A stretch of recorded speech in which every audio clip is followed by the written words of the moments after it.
What's going on, folks? You're watching Archetype of Man. So the folks at VastFire sent me over a light. They emailed me and asked, hey, do you want to review this? I said, sure. We have frequent power outages. Flashlights always come in handy, so I'm always down to try new ones and see what is out there.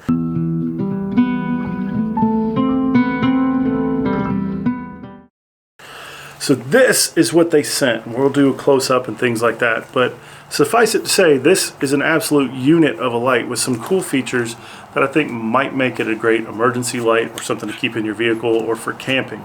We're going to go ahead and take a close-up look at it. And then, of course, I'll get you guys night footage as well. All right, so we are on the range today, so please bear with any gunfire that you hear. But this is the light. It's massive. It's got a couple cool features, and you'll be able to see it better at night. So obviously we have a side-mounted LED. You can see the emitter there, and you have this zoom function. Some folks love it, some folks hate it. I think it's cool, but basically the first function is that. And then if you tighten your zoom down, you get a very concentrated beam. You have a low setting, you have a strobe setting, and then off. Now if you double-click it, you get access to your side-mounted LED strip, which also has a high, a low, a red light for preserving your night vision, and a flashing red mode that could come in handy in an emergency or to mark location or whatever. So the other cool thing is that when it's on, you have your button is illuminated, your battery life's illuminated. I've been playing with this quite a bit. It's at 3 bars right now. I had it down to 2 the other day, and I have not charged it since I got it. It's been fun to take outside, especially on a foggy night or evening or whatever, and it's kind of like having a lightsaber because this beam just goes. So as far as charging this thing goes, also you can press and hold from any of these to turn it off, and that's a cool feature too. But as far as charging goes, you have a little rubber gasket, and you have Type-C charging, which is convenient, and it can also double as a power bank. I have not used that feature yet.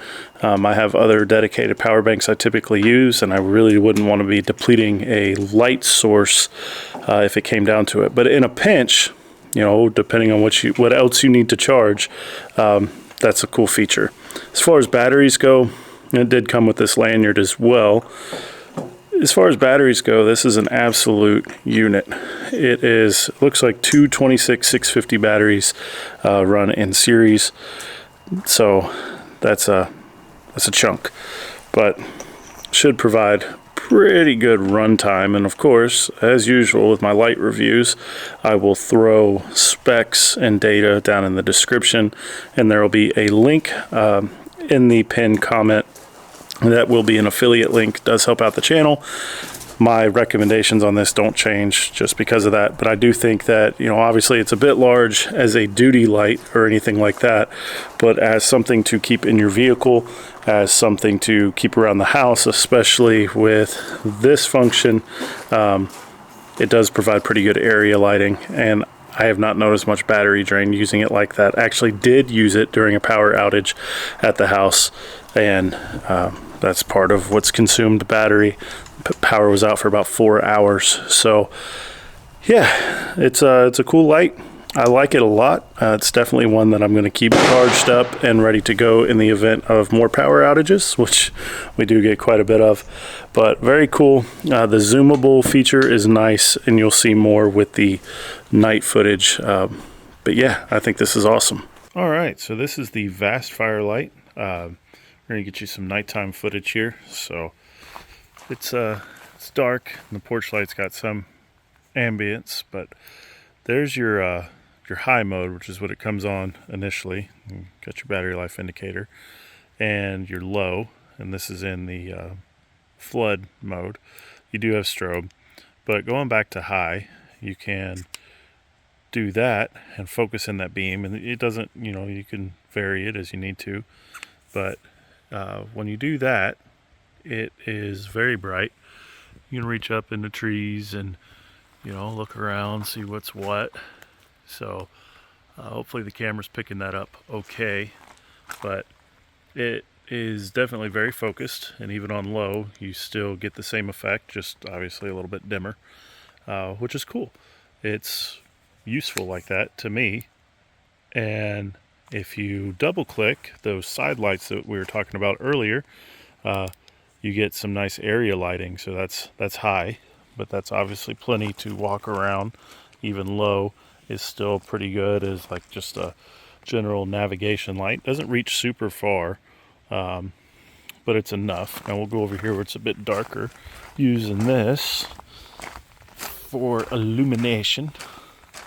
And then we can go to red.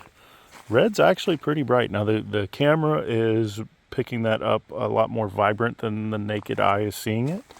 But still, as far as red light goes, that's enough.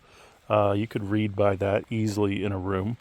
And let's see how well it picks that up.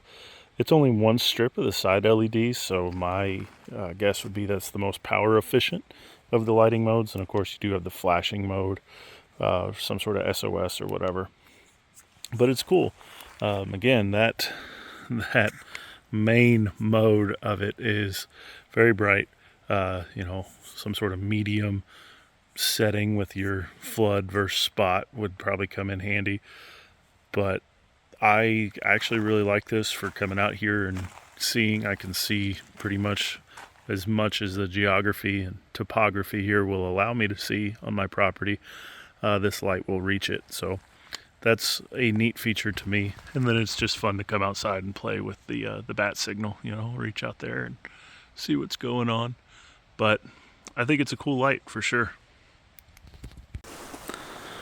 Also, these retail for about $80 is what I'm seeing on Amazon. I've seen it fluctuate a little bit with different sales and things like that. So if you get your timing right and you want one, there you go. But if anything changes with my opinion on this light over time and with use, as always, I'll let you guys know. If you have any questions, drop them down in the comments. And if you have other lights that you would like to see me review or that you personally recommend, please drop them down in the comments.